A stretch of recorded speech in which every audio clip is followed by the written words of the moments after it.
What I'll try and do is just introduce your last speaker of the day, and his name is Professor John Fetrow. John is somebody I've known for a number of years, as some of you in the audience have as well. John, his undergraduate was at Massachusetts University, and his veterinary degree was at Penn State, where he graduated in 1977. He did his master's in business administration from Wharton School of Business while serving an internship and residency in large animal ambulatory practice at Penn State. We're probably reading the same bit of paper when I say that. But he worked at Penn State as well as North Carolina University, and where he currently is at Minnesota University. And that is where I guess that I got to know John about 7 years ago, along with, as I say, a few people that are in the audience here today. John is an incredible guy. He's developed a dairy called New Sweden Dairy, which is something that the Davis family have invested a lot of money in. And in fact, the Davis family themselves, if you're not familiar with them, bought an airline a few years ago. And it was something that was on television because it was a farming family, a dairy family.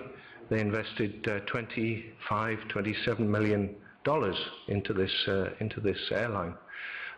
What they have done actually is invested over $40 million in their dairies, and that didn't make any headlines on the newspapers or on the television. So that's perhaps quite a telling thought. But John's key interests are economics of operating decisions made on dairy farms, and he won the AABP, which is the American Association of Bovine Practitioners, or vets.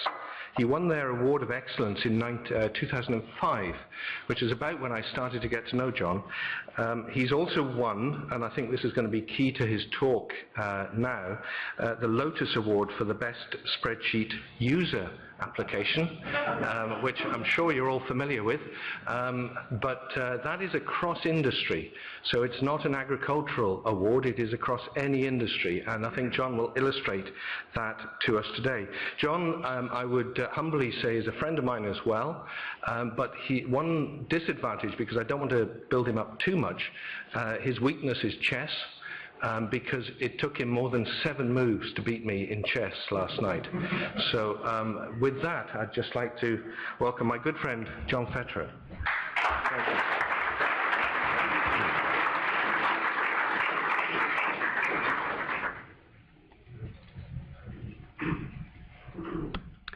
Well, good afternoon. It's very great to be here. It's great to be back in the UK. I've been here a couple of times thanks to Zinpro and Michael Bain. I want you to know it is a pleasure to be in this country, and it's particularly an honor to be introduced by someone as revered and august as Mr. Bain himself. And I do want to thank him very much for being here today.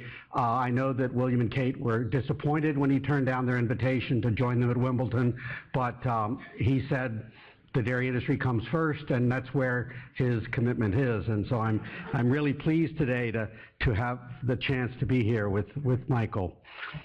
All right. Get out of my life. There we go. All right. So you've heard a lot about dairy cows today. I'm sort of going to talk about some things that I think and see in the United States, and I suspect might be the case in the UK, where common sense is perhaps not the best guide for the best decisions. I'd like to start off with a couple of exercises. You know, it's the feng shui of the room, and everybody does need to move and engage. So could I get everyone please to raise your hand? Thank you very much. With American audiences, they say, you can't make me. I will warn you in the course of the conversation we're going to have today and at the end of tomorrow, many of you will develop temporary paralysis of your arms, and you'll find that you're incapable of raising your hands. Don't worry. People always recover from that after I leave the room. So just so you're aware. I thought we've been talking altogether too much about cows, and since this is a large herd meeting, pigs come in herds, I thought perhaps it might be best to start off with a bit of a discussion of the gastrointestinal parasites of pigs. So here we are. So pretend for a moment that you've died and gone to hell and you're forced for all eternity to be a pig farmer.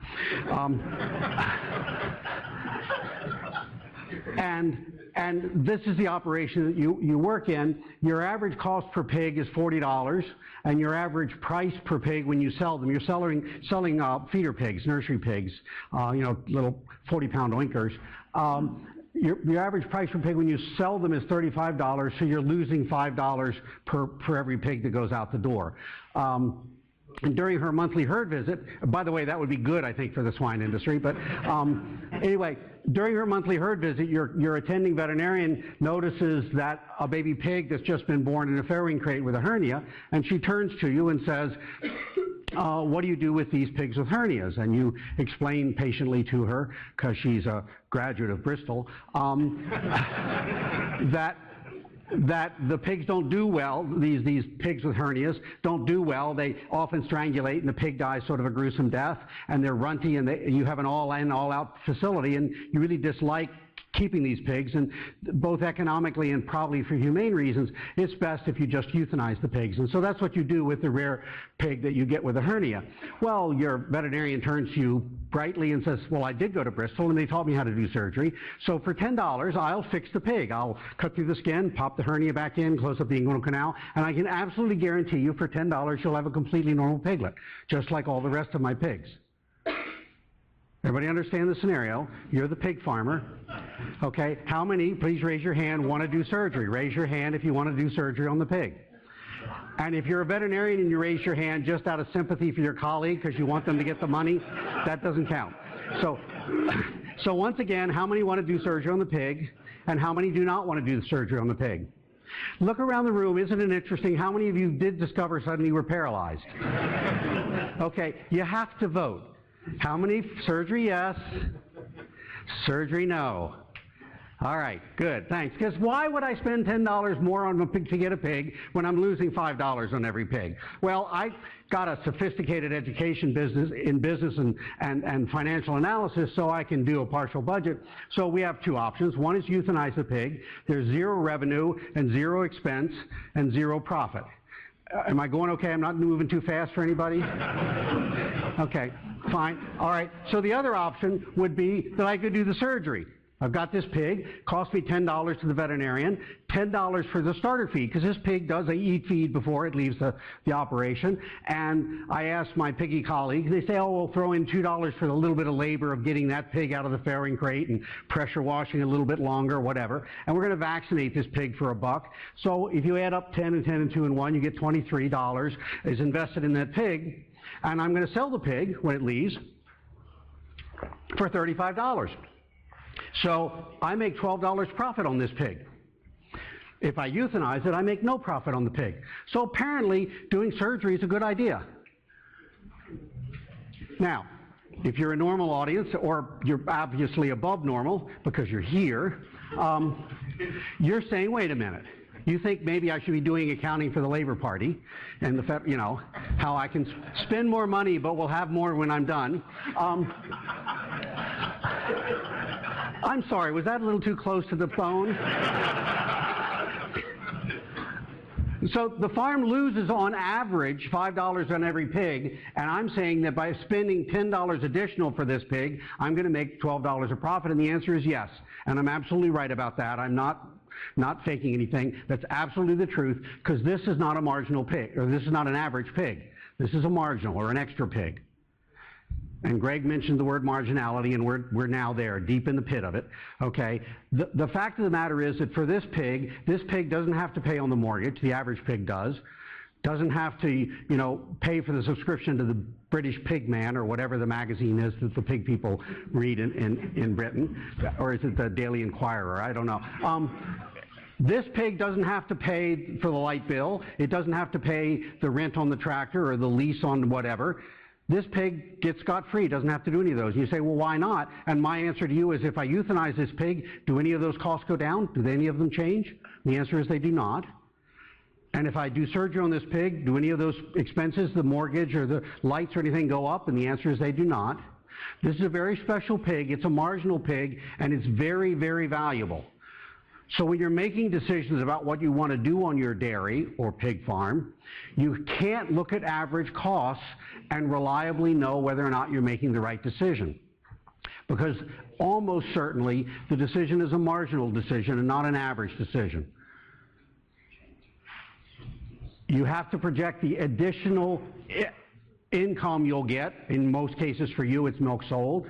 You have to deduct from that the additional costs involved, which most particularly are feed typically, and other things. And then you get the marginal revenue. This pig is very, very valuable, and this is a message for taking home. I thought I'd get to it early before you fell asleep or left in disgust. Okay? The highest rate of profit on your dairy is made typically at the margin, at the last piece of productive input, the last animal tended to, the last mouthful of feed eaten by a cow. And so as a farmer, you want to wander around your dairy and say, how do I enhance that marginality, those final increments of production?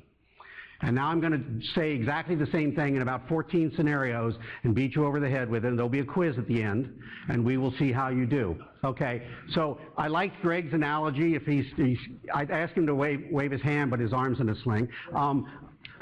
The owner of this business wants to optimize the financial performance of each of these productive units. Everybody understands that. Anybody in business would look at that and say, yep, I want all my T31 6/B units to kick out all the widgets they'll do. Why, tell me, is this dairyman who's got all these productive units any different? And they're not. So this does not have to do with animal welfare or the fact that the cow is a sentient creature. I'm completely with Gordy Jones that they're the mothers of the world and wonderfully creatures, and you as a dairyman want them to be as productive as possible while they're in your factory, which by the way means taking really good care of them, but that's a different conversation. We'll leave that one to Gordy. Okay, so this is the way dairies work. You've got revenue, which for you is overwhelmingly milk, but importantly beef, sales for beef, and some maybe sales of bull calves or things of that sort. And if you start coming to me and telling me you're selling embryos, you know, I ask you to leave the room. We can, you know, people doing that can do something else with me. Okay, and then you've got expenses, and totally clear, the biggest expenses on a dairy are feed and labor, and depending on how you account for them, I got a big slot called replacements, and in some dairies, depending on how leveraged they are, it's interest. But those are the big categories, and you'd like at the end for a little bit of green to be left at the top called profit. You'd like a little margin. So dairymen, if you think about profit on dairies, a lot of dairy farmers think about farm financial performance in terms of per volume produced. How many of you get some accounting at the end of the year or after the end of the year that says what your cost per liter was? You can raise your hand on this. This is okay. Okay, this is not a trick question. Okay? How many, so truly you're the only 7 people that raise your hand actually gets cost per liter? May I suggest you find a new accounting firm? Okay, you're not getting it. How many of you get cost per cow per year? This is breathtaking. Wow. Okay, well, I'm in the right place, you know. Among the blind, the one-eyed man is king. Anyway, those that do get that number accept that their milk price is something of a given. They can fiddle with somatic cell count and butterfat levels and stuff, but so the trick in their minds to making money is to make your total expenses, and particularly per liter, as small as you can so that there's a little green margin of profit after you get your milk check. Okay, and the drive to profitability is to reduce costs, so you reduce costs per liter, per cow, and you'll make more money on the dairy. And because feed is overwhelmingly the biggest cost, focus on the feed cost. If I could save money on feed costs, that would be good. So if this is sort of all farms and farms with different sizes, this is Minnesota dairies, wow, the big stuff down here is all feed costs. So let's go look at feed costs and see if we can't, you know, reduce those and make more money. I'm going to give you a slightly different way of looking at costs on a dairy. First and foremost, making money on a dairy is make sure the barn's full of cows. Greg said this, and he and I promise you, didn't speak at all about our talks before we did this. I had fun sitting in the back saying, I don't have to show that slide, I can throw that one out of the, okay. First of all, make sure your barn is full of cows, and then now that it's full, make the barn as financially productive as possible. So what's it worth to add cows? I took, I think, pretty realistic current price structure in England, got numbers from a number of people here who were kind enough to give them to me, ran them through, and if you have an empty slot on your farm, what's a slot? Slot's a very important and useful concept that for all of you to know. A slot is the place on your farm where you can manage and keep and milk and feed and take care of a milking cow. That's the definition we use growingly in America.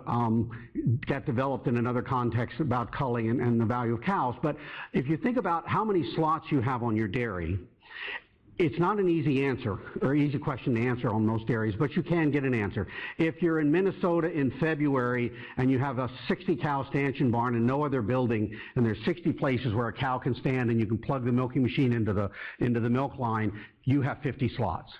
Okay, that's pretty easy because if you put her out in the tundra, the wolves eat her, and no, we don't have, well, we do have wolves, but they don't eat cows. They're well-trained wolves. So that would be 50 slots. But let's walk on to the dairy we went to this afternoon, or this morning, which I estimated, just looking out and trying to do some quick counting, probably had something like 660 or 680 beds in their milking cow freestall. But it is a freestall, and I could overstock it a little bit, right?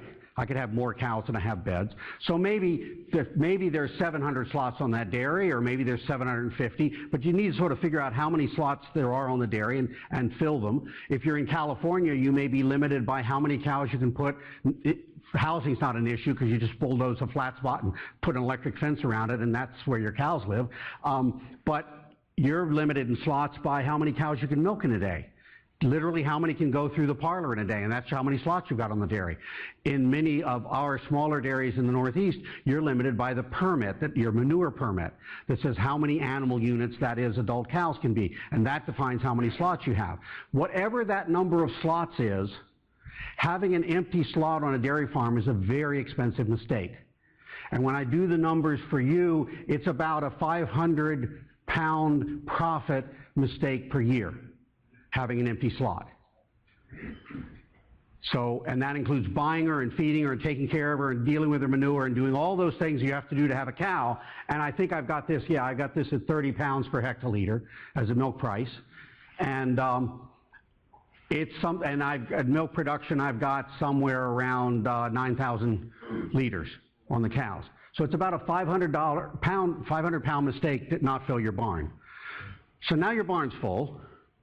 And now I say I'd like you to have them be full of financially productive cows, okay? And think of each slot, the goal is to extract the maximum profit from each slot, which happens to be occupied by a milking cow. So what if the costs in the dairy were split between what I will now call cow costs and dairy operating costs? Think of cow costs as those things that directly impact the quality and the performance of the cow in the slot. I like to say, think about cow costs as those things the cow knows about. So she knows about feed, she knows about air, she knows about water, she knows about foot trimming, she knows about what's in her ration. She actually doesn't know whether the semen that goes into her is Roaring Thunder or Flaming Wimp. Okay, so her daughter knows, but she doesn't know that. Okay, she doesn't know how often you change the oil in the tractor or whether you buy new green tractors too frequently. She doesn't know what the mortgage is, any of those things. So those are not cow costs. There are what I'll call dairy operating costs. And in terms of the cow in her slot, they can be seen as fixed costs. Generally in finance, I hate the term fixed costs because nothing's really fixed depending on how you look at it. But in this case, think about standing in front of that freestall bed where a cow's going to lie and saying, there's a cow there, and she's going to eat feed, and inevitably I'm going to replace her, and she's going to make milk, and she goes to the parlor, and pretty much all of the expenses after I do cow costs of her standing in that slot many of the expenses are independent of what cow is standing there. Those expenses I consider fixed in a way. You can do cost control on them. But I'm interested in, important concept, I'm interested in income over feed and replacement costs from the slot. So I care about how much milk I'm getting out of the slot, how much feed I had to feed to support the cow who made that milk, and what it's going to cost me either over her lifetime or per week, or depending on how I want to do it, what it costs me to replace her, because inevitably I will replace her. And to a very significant degree, once I have those numbers, there's some remaining money left over, right? And it has to take care of the fixed costs. But the fixed costs aren't going to change regardless of which cow I'm standing in that slot. I can argue things like, well, one cow might get sick more.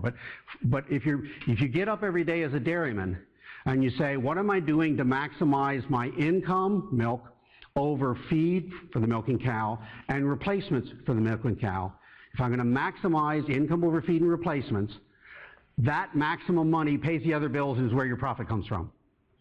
And that's the number you can do the most about on most dairies. We're going to play a little, okay, I just said all those things. And so many of you are saying, oh goody, a new parameter. I don't actually want you to go home and calculate it. Greg probably does, actually. But I want you to get up in the morning and think about your dairy in that term. To think about, in a sense, every cow in every slot and say, is she giving me as much milk, income over feed costs as she can give me in that slot, or should I swap her out and incur the cost of replacement costs? And I should, do everything I can to get all the milk out of her, do everything I can so she doesn't need to be replaced because she's still productive. And once I do all those things right, in a sense, the rest of the dairy will take care of itself. That was sort of a naive and stupid statement, but it's not quite as naive and stupid as it may sound. So income over feed, replacements, and a little bit of cow care. So there's value to longevity and breeding and things like that. Okay. So it really is about profit. It's about revenue minus expenses, which means I'm really sophisticated. I think you've gotten that by now. Its profit is milk price minus feed cost minus other stuff. Now, if that was too complex, I can explain other stuff for you. But anyway, what can a farmer do to make more money if they're trying to run their dairy from a cost point of view? They can reduce feed costs, or they can reduce the money they spend on other stuff. It tends to be a prevailing ethic. And mind you, I know you all don't make these common sense mistakes, but your neighbors do. Okay? And so there's a two-part extension activity. I'm reminding you of the stuff you already know so that you can go home and tell your neighbors and help them out, okay? I figure we're spreading the wealth. Okay, so what I'm going to do is I'm going to look at typical performance in upper Midwest United States dairies, and I'm going to make more money for the dairy farmer. So this is the average. These are small dairies. If I'm looking at is 75 cows, and they're making about $3,300 a year, and their net income per cow is $267 per year, and I got 75 cows. So this poor hapless dairyman is making $20,000 of total profit per year. And he and his wife are sitting over the kitchen table, and they say, we really don't like this lifestyle. We need to make more money from our dairy with its 75 cows. So they break out the sheet that their accountant gives them at the end of the year that says where they spent all their money. And this is where they spent all their money. They had labor, and they had crops and machinery and livestock and all those things. And some things, I'm going to leave feed out of it for a moment, and I'm going to leave some other things that are really hard to cut in the short term, like interest payments. Your bank gets really upset when you try to cut interest payments and you don't chat with them.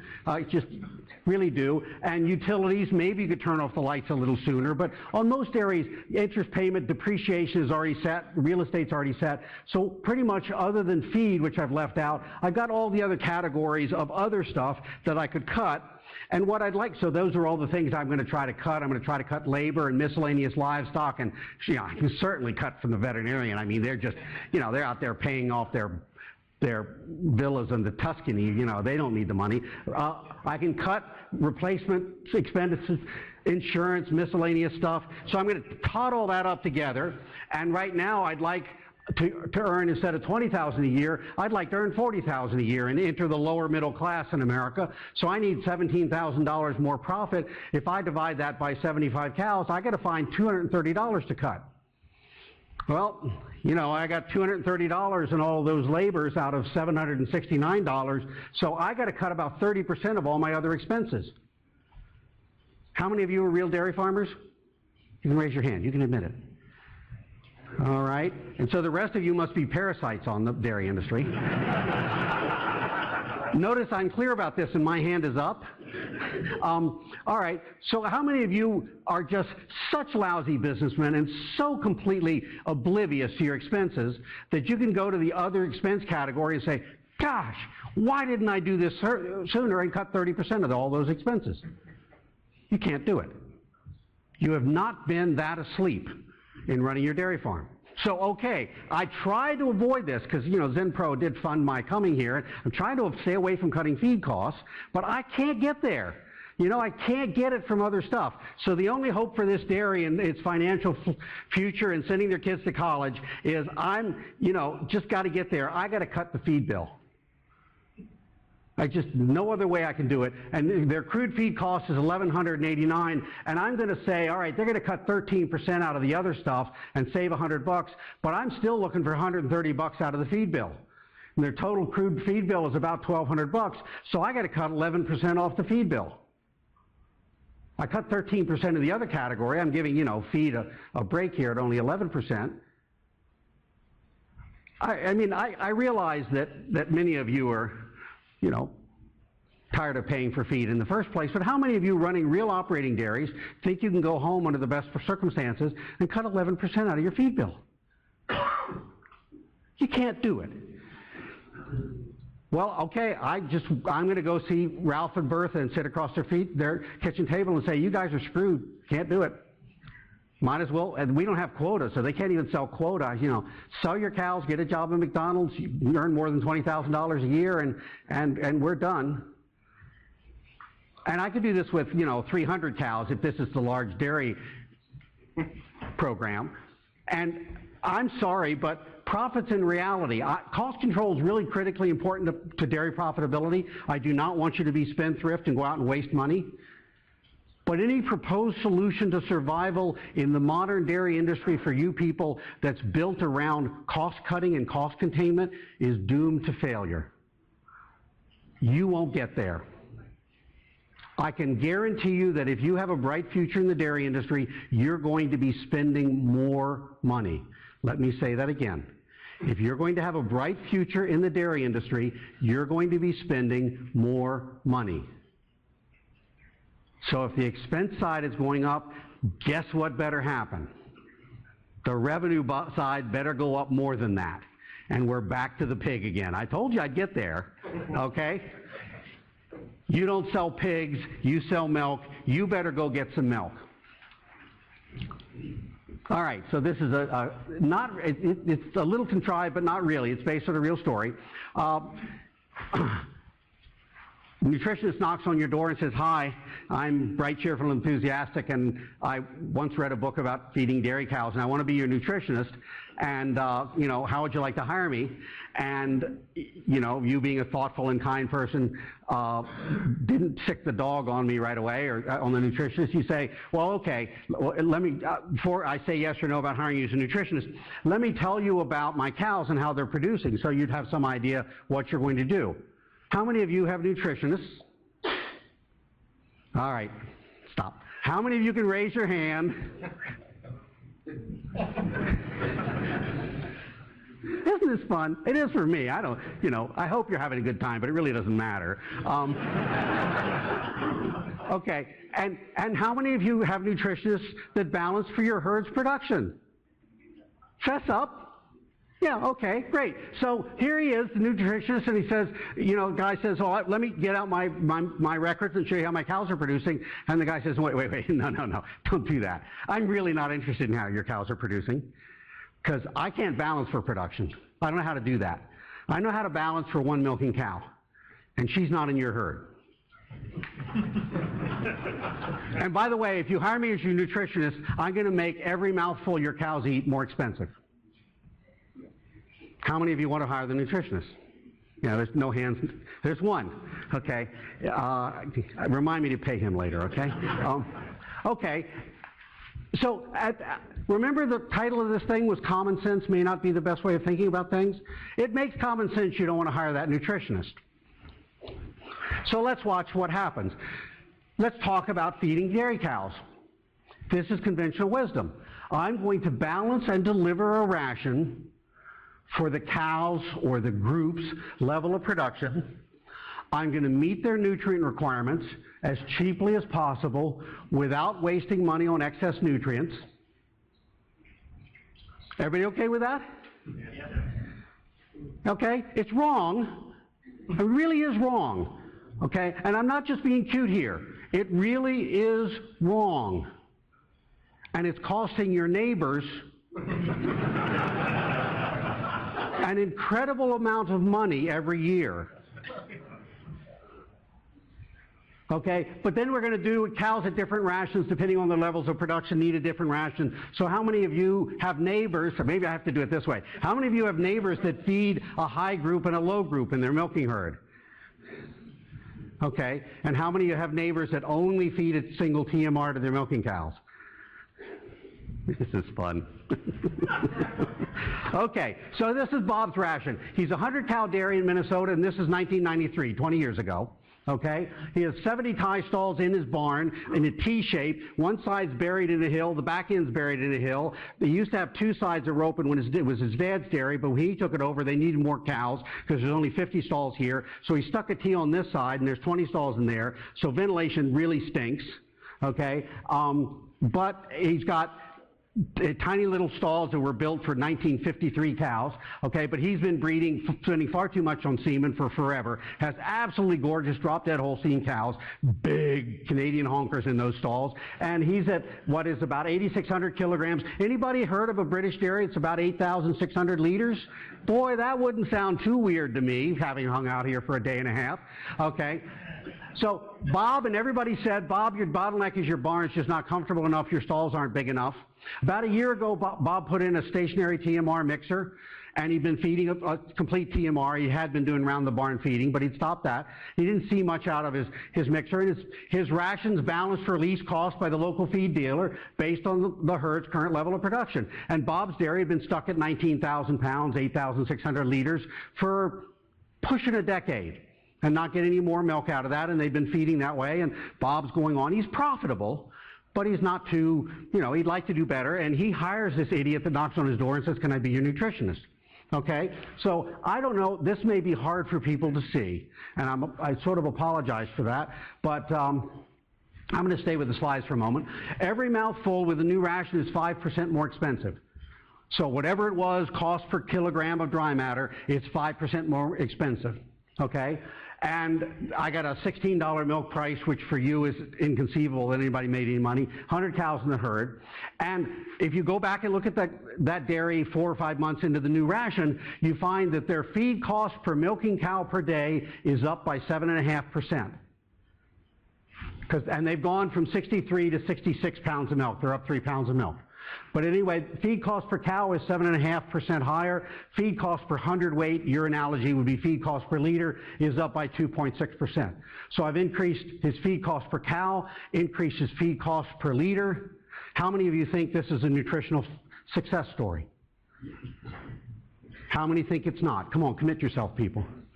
Okay, because all of you have been trained to think about how's my feed cost doing. You've been trained to look at feed cost per cow and feed cost per liter, right? And if they go up, it must be a bad thing. All right, I don't have an amazing increase. It's only 3 pounds, a liter and a half of milk. But if you do the value of that, remember the pig? I spent more money on the pig and made more profit. In fact, this dairy at that 3-pound improvement is making $53 more per cow per year. It's a very profitable decision because the milk's worth more than the feed cost. And that's the bet all the time. And I can tell you for sure in England, if you feed a cow anything and she converts it into milk, it was a profitable decision. I maybe should say if you feed a cow anything organic, meaning has carbon structures in it, okay, and she makes more milk out of it, I don't care. You can tell me any price you want. I can almost guarantee you it's more profitable. And your feed bill goes up. So this is not actually what happened to Bob. What happened to Bob is he didn't go to 66 pounds. He went to 75 pounds of milk in about 5 months. He didn't sell cows. He didn't rebuild his barn. He didn't change the haylage in his silo or the corn silage or anything else. He just fed his cows like they were high-producing cows. because his nutritionist was incompetent and didn't know how to balance for production. He only knew how to balance for one cow. And he only knew that because Gordy Jones taught him how to do that.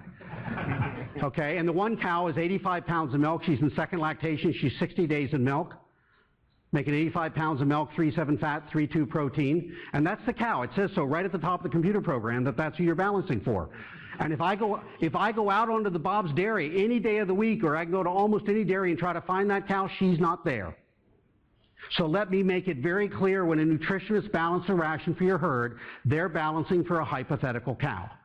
And she is not in your dairy. And if she's there today by pure accident, tomorrow she's not, because she's one day further in milk. But it does matter what cow they pick to balance for. In fact, at 85 pounds of milk and a Holstein cow, all those other parameters, I'm really not balancing for a cow. I'm balancing for a cubic cc, a milliliter of rumen contents, because that's where it all happens. The cow gets the result of what the rumen does to what she eats. So Bob's at 75 pounds of milk 6 months later, and if you do the math on that, he's got a 15% increase in his feed bill. At the end of the year, the banker's supposed to look at that and say, oh my God, Bob, what happened? Last year your feed bill was X, and this year it's 1.15% of X. You've got to get your feed costs under control. Okay? And I don't want to spend a lot of time on this, but it's confusing. His feed cost per liter has gone down 3%. It takes a little time to get this, but imagine going to, I guess in your world, in our world it'd be the diner, in your world to the pub, and say, I heard this guy come in from Minnesota who showed me how to make every mouthful 5% more expensive, have the feed cost per cow go up, and reduce my feed cost per liter. On the face of it, that doesn't make common sense. I'm going to say that again. Every mouthful is more expensive, the total feed bill is much bigger, and your feed cost per liter went down. And the reason that works is that you dilute the cost of maintaining the cow with more milk, and it makes the cost per liter go down. This is a fun game. Wait a minute. Remember, if my feed cost per liter goes down, that green margin of profit got bigger? Wait, I got more liters to sell, and I got more profit per liter. This is pretty cool. Nike would like that. They'd like to be able to sell more shoes at a higher price. Dairy industry is pretty nifty that way. Cows are pretty nifty that way. So Bob, at the end of the year, with 100 cows, is about $45,000 richer. Yeah, 5 minutes. I'm going to ignore him. I got at least 6. So Bob is $50,000 a year richer on a 100-cow little stanchion barn in the middle of really nowhere, Minnesota. If he does this for 10 years, he's $500,000 more wealthy. Let me say that again. If he does this for 10 years, he's $500,000 more wealthy. And Bob truly was, and he bought the neighboring farm because he didn't want to give it away in taxes, so he just bought land. And this is 100 cows. It's an old story, but it's absolutely true. And the fundamental thing that changed on Bob's Dairy is we quit trying to balance for a least cost ration that matched his cow's production. We balanced a ration that said, maybe they're high producing dairy cows and we just don't know it. And they were. Now, I could imagine there's other dairies where that wouldn't work, but I know too many anecdotes, too many situations where that's not the case. So we've got increased profit margin per liter, and we increased the number of liters. And we didn't get there by cutting feed expenses. We got there by feeding cows for high production, and there's a whole other side story about taking good care of them. I'm going to talk about dry matter intake tomorrow, but this is what happens on Bob's ration. He had a current expense and current profit. He had new expense and new profit and stacked them up, and his total profit gets better, and his profit per liter or per cow or any other way you want to measure it was there. So tricks for tight margins: guard your income. Okay, anything the cow knows about, be really careful about cutting. Okay, and so that's feed to the cow, things of that sort. Because if cost cutting reduces production or adds other cow costs like replacements by increasing turnover rate because health suffers, you're very likely going to lose money in the process. Dairy operating costs are a little more flexible in bad times, postpone, reduce, do without. And just the simple question is, if I cut this cost, will the cow know about it? If the answer is yes, you better be really careful. So if you want to save money on the feed bill, start with the dairy's forages, make the best use of them, balance for the best rumen-safe ration you can. In general, select the feeds that make the most milk and then pay as little as possible for them. So it's buy the best feed at the best price, not buy the cheapest feed. So rule number one when margins are tight, or any time in the dairy industry, is increase your milk production. Rule number two is decrease expenses unless it breaks rule number one. And many dairymen make that mistake. And I'm going to do cost control evaluation when I speak tomorrow. And I just said some of that, we won't talk about shrink much, but looking for a particular slide, and I may not find it.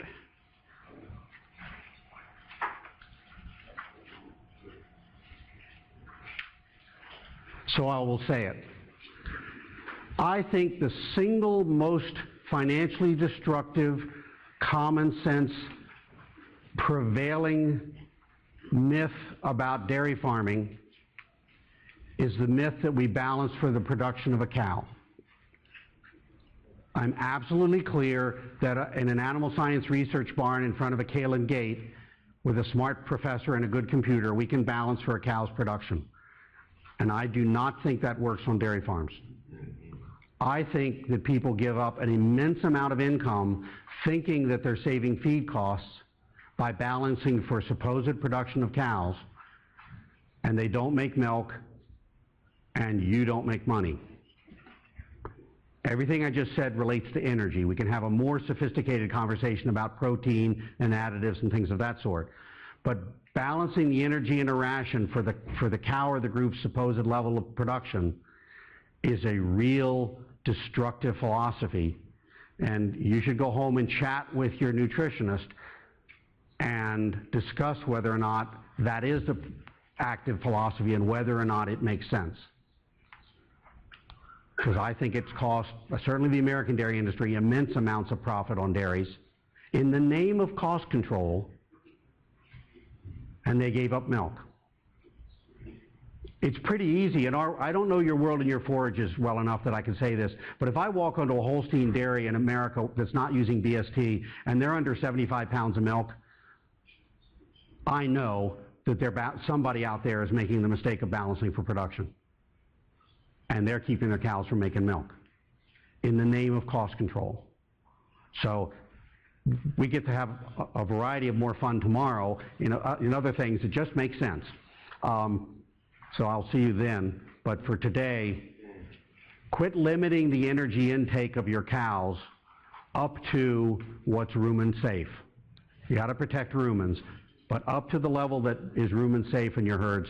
Please feed your cows all the energy they can get in, and you will be amply rewarded with milk and profit. So I'll stop for today.